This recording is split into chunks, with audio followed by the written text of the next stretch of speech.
My name is Rachel Evans, and at 34, I went from nothing to building a $10 million business.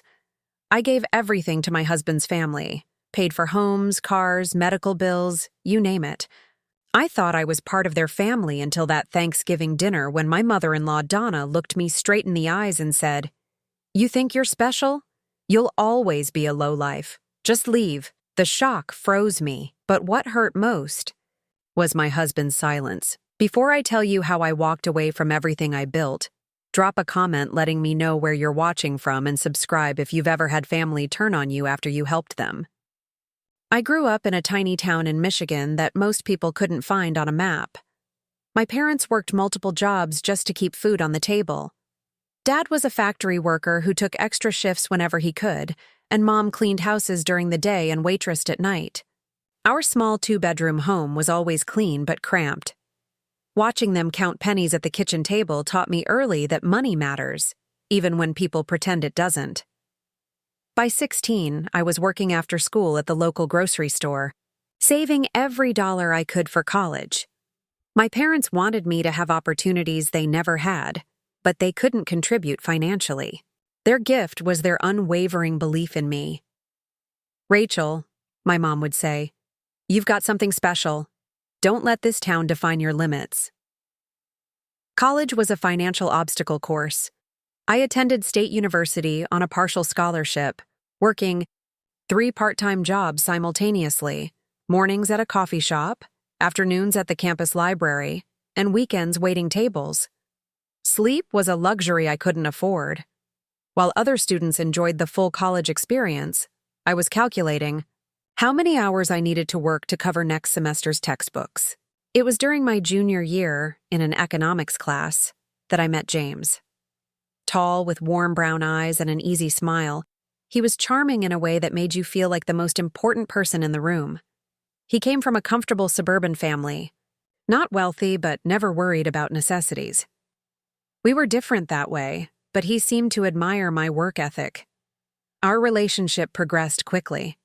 He'd bring me coffee during my early morning shifts, wait for me after my late-night waitressing job, and somehow made me laugh despite my exhaustion. When he proposed after graduation with a modest ring he'd saved for, I said yes without hesitation. We had a small wedding at my parents' church, nothing fancy. James's family attended but seemed underwhelmed by the simple ceremony and potluck reception. That was my first glimpse of Donna, my mother-in-law. She wore an expression throughout. Our wedding like someone had placed something sour on her tongue. "Quaint," she called the celebration, in a tone that suggested she meant cheap. But I was too happy to let it bother me.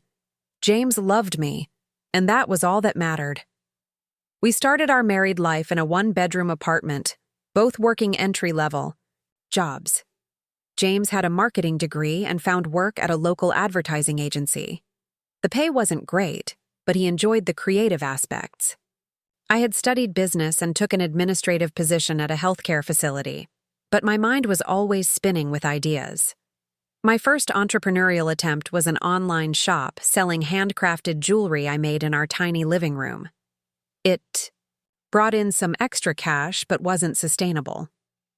My breakthrough came when I noticed how the healthcare facility where I worked struggled with outdated patient management software. The existing systems were either too expensive for small practices or too generic to meet their specific needs.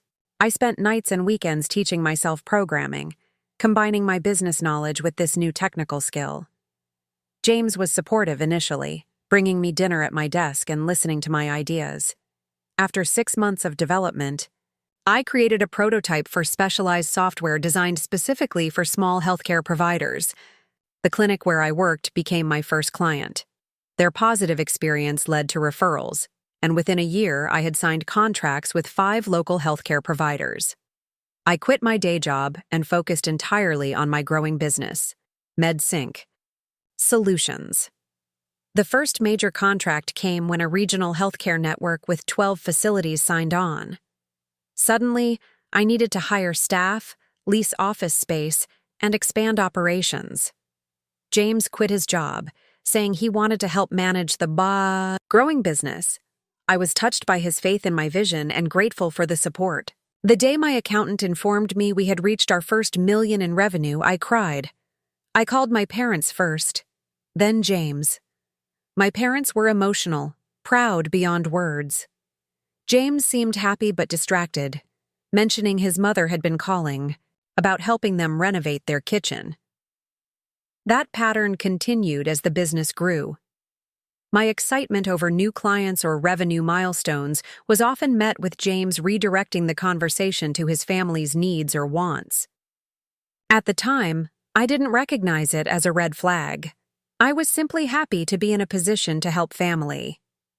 When I first met James's extended family at a holiday gathering shortly after our wedding, the dynamics were clear.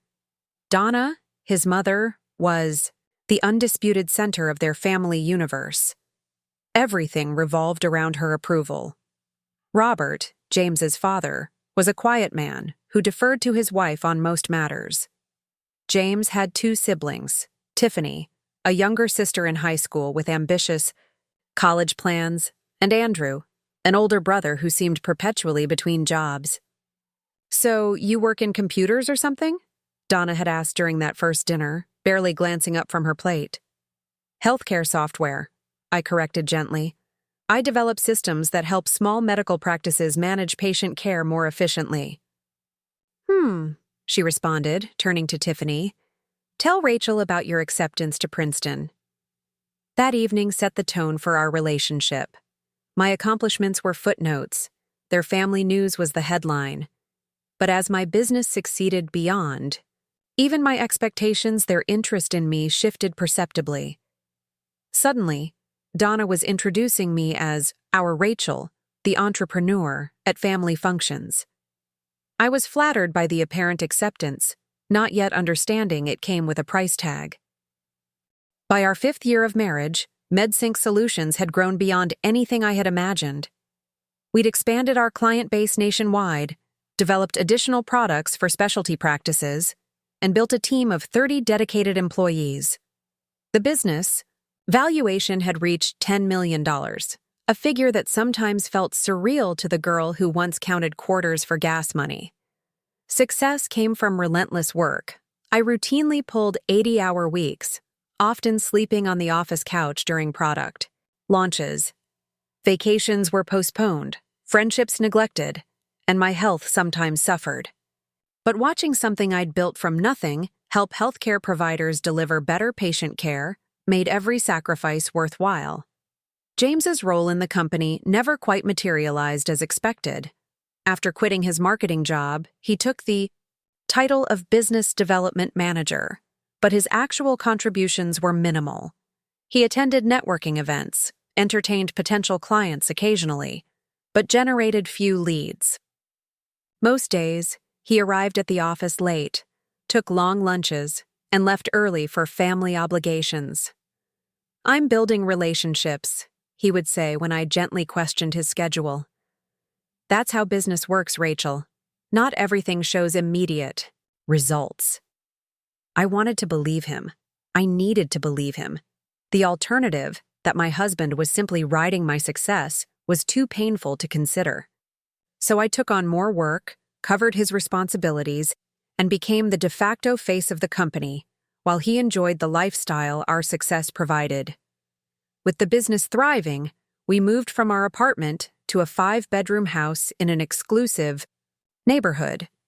We replaced our used Honda with a Mercedes for me and a BMW for James. We took the vacations we'd postponed, though they were often cut short by my work commitments, or, increasingly, by demands from James's family. The shift in our family dynamics was subtle at first. It began with small requests. Tiffany needed a laptop for college. Andrew's car needed repairs. Donna wanted to consult with an interior designer for her living room. Each request seemed reasonable, in isolation, and I was happy to help. "They're family," James would remind me whenever I hesitated. "Wouldn't you do the same for your parents?" I would have, but my parents rarely asked for anything. When they did, it was with reluctance and gratitude. Like when my father needed dental work he'd postponed for years, or when their ancient refrigerator finally died. They accepted help with genuine appreciation and always tried to give something in return, even if it was just my mom's homemade apple pie. James's family was different. What began as occasional requests evolved into expectations. I paid Tiffany's full tuition at Princeton, not just one semester, but all 4 years, plus an apartment off campus because she couldn't focus in the dorms. When Robert faced bypass surgery, I covered not just the medical bills their insurance didn't, but also funded a 2-week recovery vacation in Florida. Andrew's car repairs became a brand new SUV when his couldn't be fixed. And Donna's living room consultation expanded into a complete home renovation that cost over $200,000. Each time, the gratitude became more perfunctory, the next request more immediate. "The contractor says we should really do the backyard while we're at it," Donna informed me over dinner one night, not even phrasing it as a question. "The quote's reasonable. I'll have them send it to James." James never discussed these expenses with me beforehand. He simply approved them, occasionally mentioning afterward that we helped Mom with something for the house. When I'd ask for details, he'd become defensive. "It's my family, Rachel. And it's our money. Unless you're saying your business success is just yours." He knew exactly how to silence me with guilt. Of course I considered the money ours. We were partners. But partnerships involve mutual decisions, respect for shared resources. That part of the equation was increasingly absent. The tension between our families grew as well.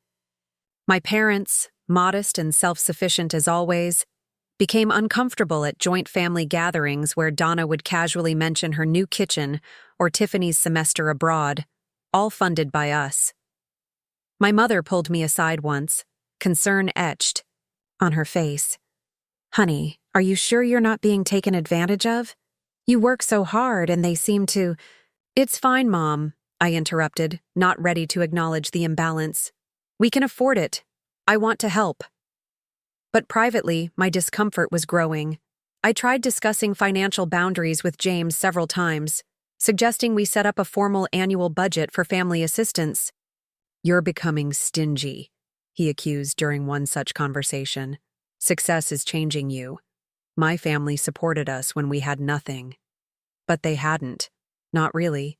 They had offered obligatory holiday gifts and occasional dinners out, but never financial support. My memory wasn't faulty. James was rewriting our history to justify their growing demands. As my unease increased, so did the emotional distance between us. James spent more time at his parents' house, often dining there without inviting me. On weekends, he joined his family for outings while I caught up on work. We were living parallel lives, connected by finances, but little else. The first concrete sign of trouble came when I received a call from our credit card company flagging unusual activity. There were charges for a weekend at a luxury resort I knew nothing about, expensive restaurant bills for dates I hadn't attended, and jewelry purchased on days I'd been traveling for business. When confronted, James admitted he'd been using our joint credit card for stress relief after difficult days. The resort weekend had been a trip with his college friends. The dining charges were business development meetings that slipped his mind. The jewelry was supposedly a surprise for our anniversary, still 3 months away. "You're working all the time, Rachel," he said, his tone making me the villain. "I get lonely, and it's not like we can't afford it." I suggested separate personal accounts with reasonable monthly allowances to avoid future issues. James reluctantly agreed but seemed offended by the very suggestion. The next day, I discovered he had already opened a separate credit card in his name, with me listed as the guarantor, with a balance approaching $30,000. Financial issues weren't our only problem. James began excluding me from family gatherings, claiming they were just immediate family, a category I apparently didn't qualify for despite 6 years of marriage. When I did attend functions, I increasingly felt like an outsider. Once, While retrieving a dessert from the kitchen during a family dinner, I overheard Donna speaking to Tiffany in the adjacent dining room. "She's useful, I'll give her that," my mother-in-law said in a hushed tone. "But you can tell she wasn't raised with any refinement. All that money and still so common." Tiffany laughed. "James could have done better. Remember Caroline from high school? Her family had actual connections, not just new money." I stood frozen, dessert in hand, as they continued dissecting my inadequacies. When I returned to the table, my hands were steady, but something inside me had cracked. James, seated beside his mother, didn't notice my expression. Or perhaps he simply didn't care. The incidents of disrespect multiplied. At a neighborhood barbecue, Donna introduced James as the brains behind MedSync, while describing me as the one who handles the details. At Tiffany's graduation celebration, which I paid for, Andrew joked about how James had really scored by marrying someone who could bankroll the whole family. Most painful was James's silence during these moments. Not once did he correct them or defend me. Instead, he often joined in, diminishing my contributions while emphasizing his role. "Rachel got lucky with her timing in the market," he told a group of his friends at a party. "Right place, right time. I guided the business, development strategy." As these personal strains increased, my business faced its first major crisis. A competitor filed a patent infringement lawsuit against us. Frivolous, but potentially damaging to our reputation and costly to fight. For weeks, I worked around the clock with our legal team, canceling a vacation James had planned with his family. "You always put the business first," he complained. "It's just money, Rachel. We have plenty." "It's not just money," I tried explaining. "It's my reputation. It's the jobs of 30 people who depend on us. It's everything I've built." "Everything you've built," he repeated coldly. "Not everything we've built. Thanks for clarifying." During those stressful weeks, James offered no emotional support. Instead, he took his planned vacation without me, traveling with his parents and siblings to a resort in Cabo San Lucas, charged to our joint account, of course. He didn't call once to check on me or the lawsuit's progress. My isolation grew as I poured myself into saving my company. The lawsuit was eventually dismissed, but the experience left me emotionally drained and increasingly clear-eyed about my marriage. James and I were operating as roommates at best, adversaries at worst. I suggested marriage counseling, finding a well-respected therapist who specialized in couples navigating financial success. James attended 2 sessions before declaring it a waste of time. "The therapist is clearly biased toward you," he claimed. After the second session, where she had gently suggested we discuss financial boundaries, "She doesn't understand family obligations. I'm not going back." His refusal to work on our marriage coincided with increasingly suspicious behavior. James began keeping his phone face down and taking calls in another room. He installed a password on his laptop for the first time. And his business meetings now routinely extended into the late evening. One night, while he showered, a text notification lit up his phone on the nightstand. The preview showed a message from Caroline with the words, "Miss you already." Next, "Week same time?" I didn't search his phone. Some last shred of respect for our marriage held me back, but doubt had firmly taken root. Caroline, the high school girlfriend Tiffany had mentioned. The one with actual connections. I found myself at a crossroads, torn between the loyalty I'd always valued and the growing realization that I was being used by the person who should have been my greatest ally. The conflict kept me awake nights, questioning everything from my judgment to my worth beyond what I could provide financially. Maybe I'm overreacting, I told myself. Maybe families just operate differently. But deep down, I knew the truth. This wasn't about different family dynamics. It was about respect, partnership, and basic human decency, all increasingly absent from my marriage. Thanksgiving had always been my favorite holiday, a time for genuine gratitude before the commercial rush of December. That year, I suggested hosting both families at our home, hoping somehow to bridge the growing divide. With the lawsuit behind us and a major new contract secured, I had actual business success to celebrate. Perhaps sharing good news would ease the tension. I spent weeks preparing. The menu featured both my mother's traditional recipes and Donna's favorites. I decorated every room with tasteful autumn arrangements, hired extra cleaning staff to ensure everything was perfect, and even arranged for a professional photographer to capture what I hoped would be a reconciliation of sorts. The morning of Thanksgiving, I woke early to begin cooking. James slept in until 10, then spent an hour at the gym before returning to watch football while I continued preparations. When I asked for help setting the table, he sighed dramatically before reluctantly arranging silverware, checking his phone, throughout the task. My parents arrived first, carrying homemade pumpkin pies and a handcrafted centerpiece my mother had created. They immediately rolled up their sleeves to help, my father carving the turkey while my mother finished the gravy. Their easy warmth in our kitchen temporarily lifted my spirits. James's family arrived 45 minutes late, Donna immediately, commenting on the unusual table arrangement and questioning why I hadn't used the china she'd given us, which was actually in use, just not prominently displayed.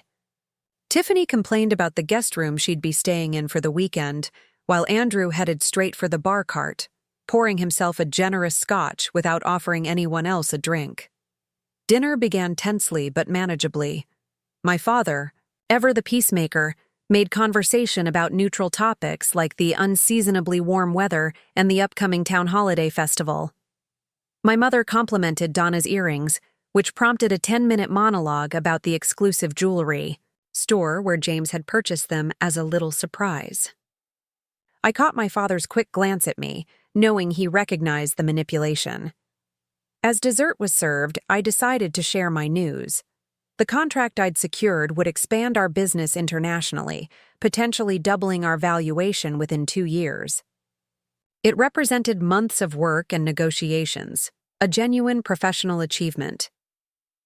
I wanted to share some exciting news with everyone, I began, smiling.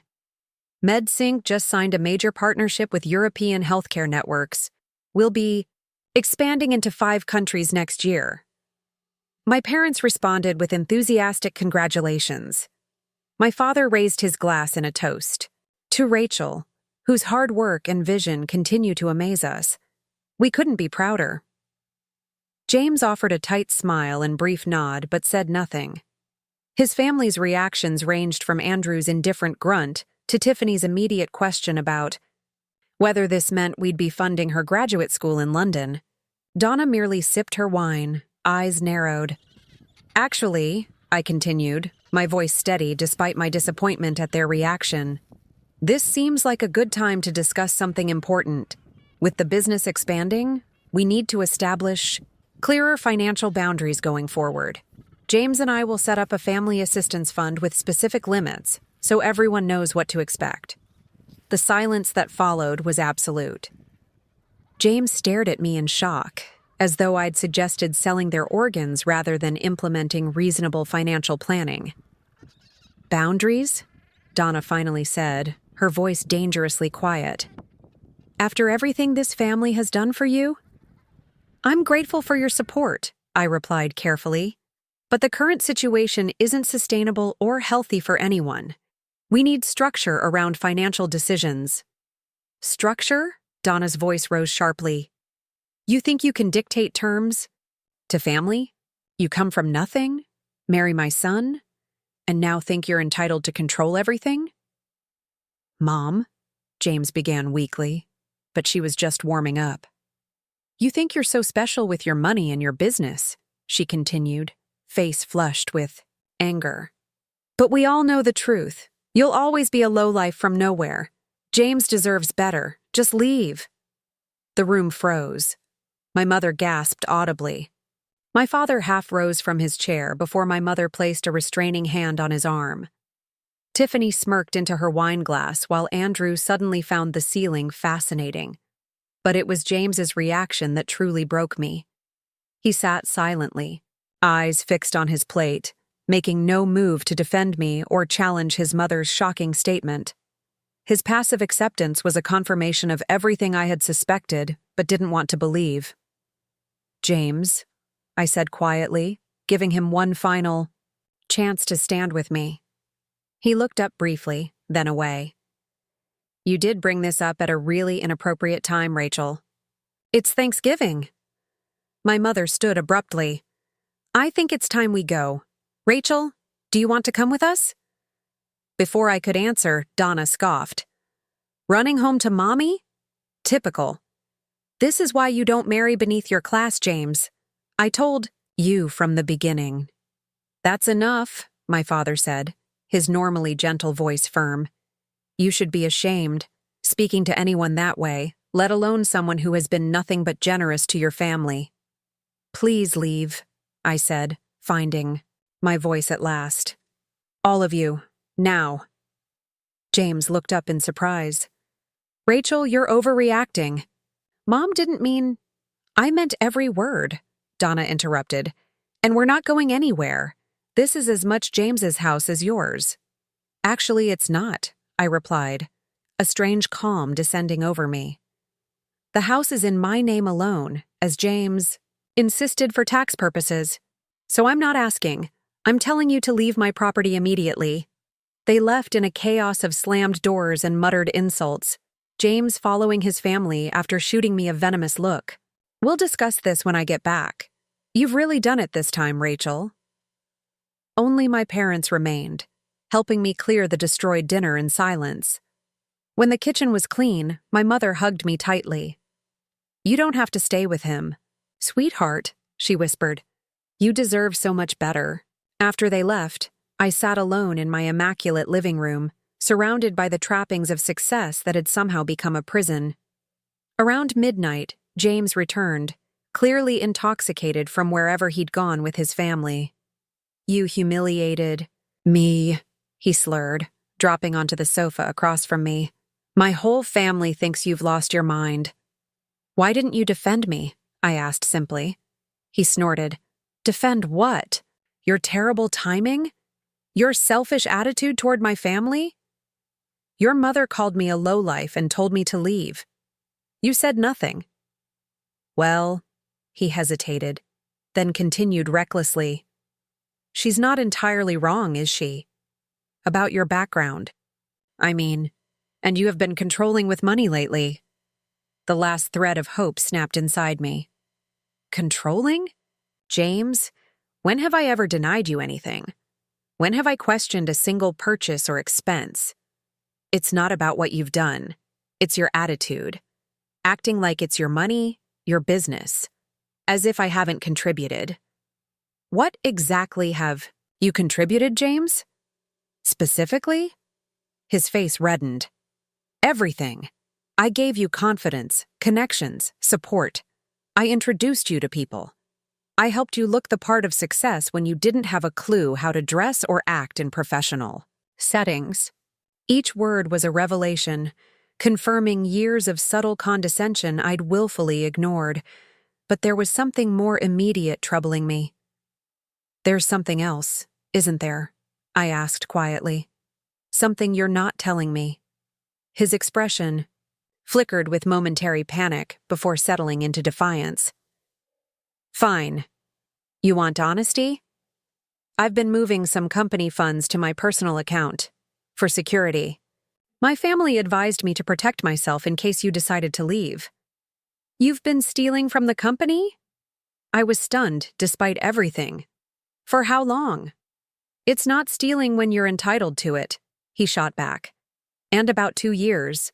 Not that you noticed, so focused on your precious business." "And Caroline?" The name slipped out before I could stop it. His face went blank, then resigned. "How did you—" "Never mind. Yes, Caroline and I have been seeing each other. She understands me, supports me without conditions or judgment. Unlike your lowlife wife," I said flatly. He didn't deny it. Instead, he got up unsteadily. "I'm sleeping in the guest room. We'll figure this out tomorrow when you're being more reasonable. I watched him stumble upstairs, this stranger I had married, and knew with absolute certainty that there was nothing left to figure out. The only question remaining was how to extricate myself from the wreckage with my business and dignity intact. I didn't sleep that night. Instead, I sat at my home office desk, making lists and plans with a clarity that had been missing for months. By dawn, I had outlined an exit strategy that would protect what mattered most: my business, my self-respect, and my future.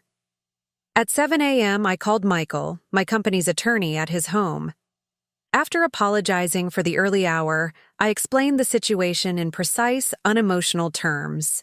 James had admitted to embezzling company funds. I needed to understand my options and protect the business immediately. Michael's response was swift and decisive. "Come to the office now. Bring your laptop and any financial records you have at home. Say nothing to James." By 8 a.m., I was seated in a conference room with Michael and Sarah, our chief financial officer. Sarah's audit was already underway, her face grim as she reviewed preliminary findings. "He's been siphoning funds through a shell vendor account for nearly 2 years," she confirmed. "Almost $780,000 total. He created fake service invoices for marketing consultation from a company called Evans Strategic Partners." "His middle name and my last name," I noted dully. "Not very creative." "Criminals rarely are," Michael replied. "The good news is, this is clear-cut fraud. The bad news is it's your husband, which complicates both legal and personal matters." By noon, we had implemented immediate protective measures. All company accounts had new security protocols. James's access credentials were quietly revoked. The fake vendor was flagged. We didn't confront him yet. That would come later, with evidence secured. From the office, I went directly to Patricia Miller, a divorce attorney recommended by a female executive I'd met through a business leadership group. Patricia's reputation for handling high-net-worth divorces with discretion made her perfect for my situation. "Financial infidelity often accompanies actual infidelity," she noted after hearing my story. "I'm sorry you're experiencing both, but you've done the right thing coming promptly. Time and information are our allies now." Patricia outlined what I could expect: a contentious process given James's actions and his family's sense of entitlement. She advised documenting everything and preparing for James to claim partial ownership of my business, despite our prenuptial agreement. "A prenup helps, but he'll claim he contributed significantly to the business growth. We'll need to show evidence to the contrary," she explained. "Meanwhile, I suggest securing your personal belongings and preparing alternate living arrangements before he realizes you're leaving." The next phase of my plan involved finding temporary housing. I couldn't stay with my parents. That would be the first place James would look. Instead, I contacted a realtor who specialized in executive rentals and secured a furnished apartment in a secure building downtown, paying 6 months in advance through a private LLC Patricia helped establish. While James spent his days allegedly working at our company, though the access log showed he rarely entered the building, I methodically prepared my departure. Each day, I removed small, meaningful personal items from the house: family photos, important documents, irreplaceable mementos from my grandparents. I stored them either at my office or the new apartment. I met privately with my 3 most trusted executives, explaining enough about the situation to ensure business continuity in case of disruption. We created contingency plans for every scenario, from James attempting a hostile takeover to him damaging our reputation with clients. Throughout this period, I maintained a facade of normalcy at home. James and I existed in a state of cold civility, sleeping in separate rooms and speaking only when necessary. He seemed to believe our situation was temporary, a marital spat that would resolve itself when I came to my senses about his family. 2 weeks after Thanksgiving, James announced he was attending a weekend business conference in Chicago. My private investigator, another of Patricia's recommendations, confirmed what I already suspected. He was meeting Caroline at a lakeside resort, not attending any conference. With James away, I accessed his home office. I wasn't proud of searching his private space, but self-preservation had become my priority. What I found exceeded even my worst expectations. Hidden in his desk was a draft lawsuit against me and my company, prepared by a lawyer I didn't recognize. The document claimed James was the true visionary behind MedSync and entitled to a 60% ownership stake, despite our agreements stating otherwise. Notes in the margins indicated his plan to file once he had gathered more company financial information. I also found correspondence with his family about their investments, their term for the money I had given them. According to their twisted logic, these were loans to be repaid once James secured control of the company. Donna had even drafted a family business plan for after they removed Rachel from the equation. Most devastating was an email exchange. With Caroline, dating back 3 years, almost half our marriage. Their relationship hadn't been a recent development, but a long-term betrayal. They discussed their future together, mocked my background and appearance, and Caroline repeatedly urged James to secure his financial position before leaving me. The evidence removed any lingering doubt or guilt.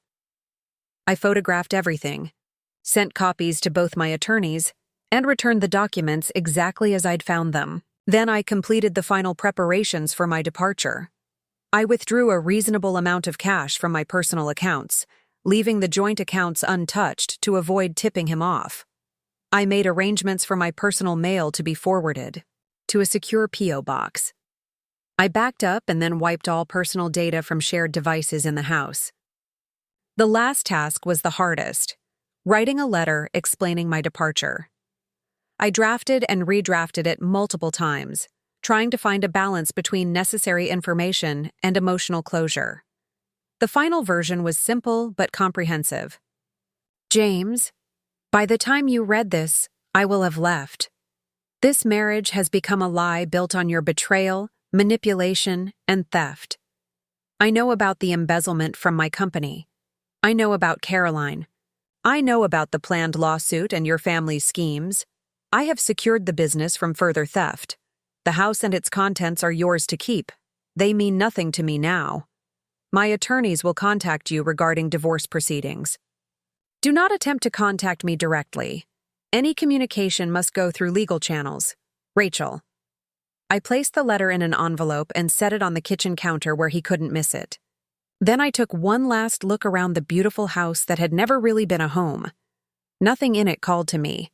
Every luxury item felt tainted by the relationship that had purchased it, taking only a suitcase of essential clothing and personal items. I locked the door behind me and didn't look back.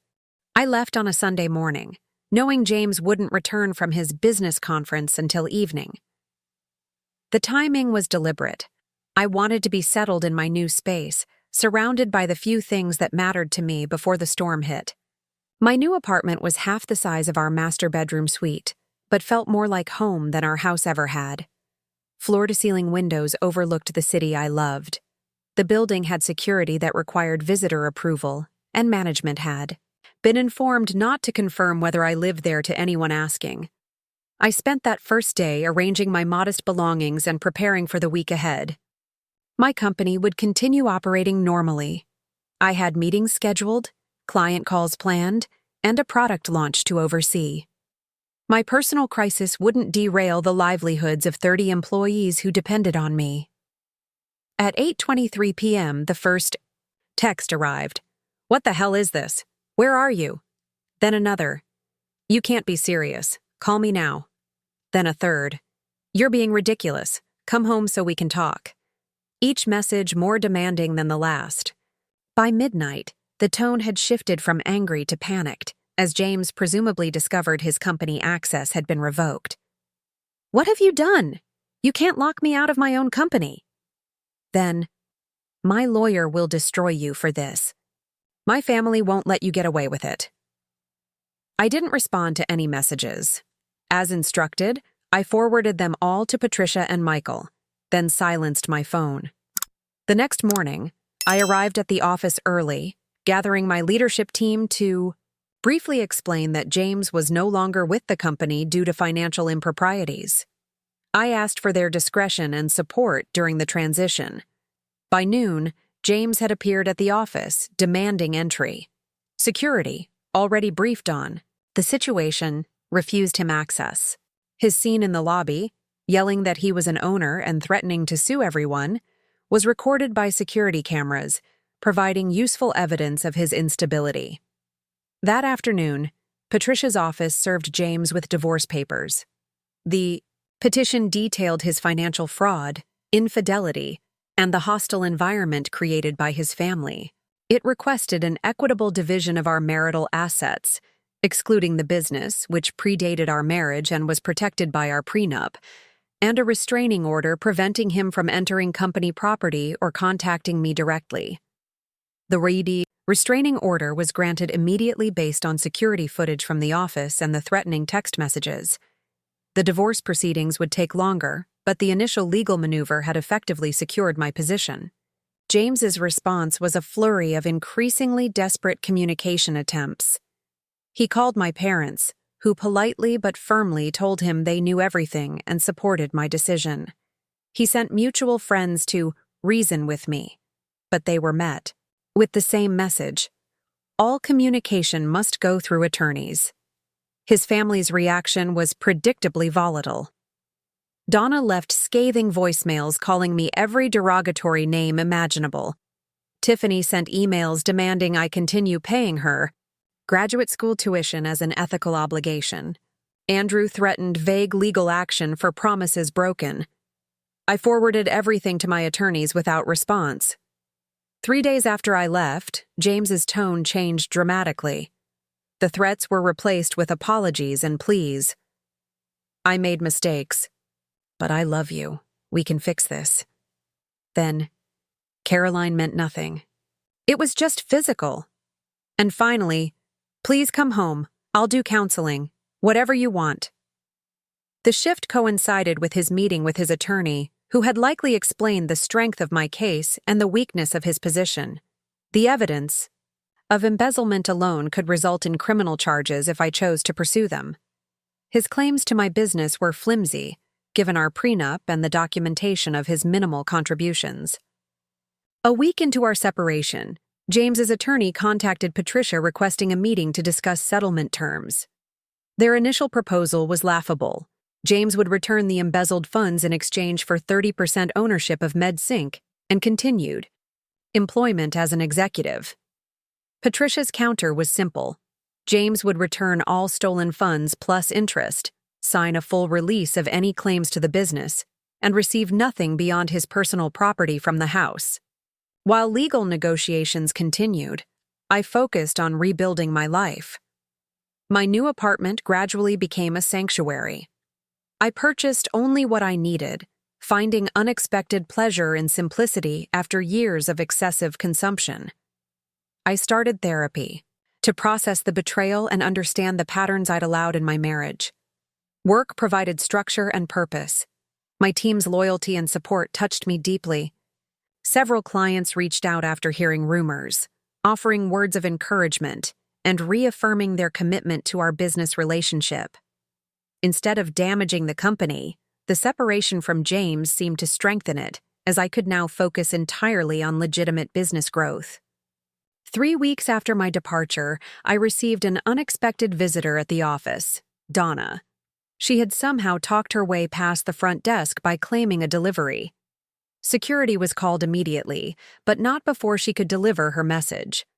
"You've destroyed my son," she hissed, eyes wild with anger. "Everything we had planned, everything we deserved, ruined by your selfishness." As security escorted her out, her final words revealed the true nature of their relationship with me. "We should have waited until he had legal control. You were our ticket to everything we wanted." The incident resulted in a restraining order, against Donna as well. It also seemed to mark a turning point in James's approach. Perhaps seeing his mother's unhinged behavior provided a moment of clarity, or maybe his attorney finally convinced him of his untenable position. Whatever the reason, James's next settlement offer was substantially more reasonable.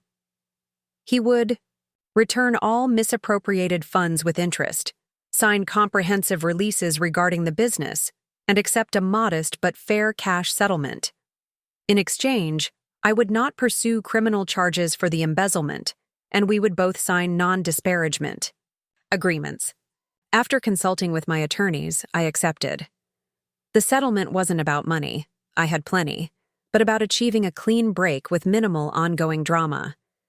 The divorce was finalized 4 months after I left. Record speed for a high-asset case, but possible due to James's eventual cooperation. Through mutual connections, I heard that James and his family had faced significant adjustments after our settlement. Without my financial support, Donna and Robert had to scale back their lifestyle considerably. Tiffany transferred from her expensive graduate program to a state university. Andrew actually found steady employment for the first time in years. James moved in with Caroline, whose actual connections apparently didn't translate to actual wealth. According to friends, their relationship soured quickly when faced with financial realities and the stresses of daily life together. By the time our divorce was final, they had already separated. I felt no satisfaction in their struggles, only a profound relief that I was no longer responsible for solving them.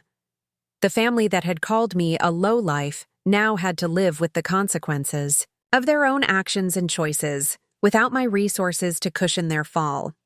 The first months after the divorce were a strange mixture of freedom and grief.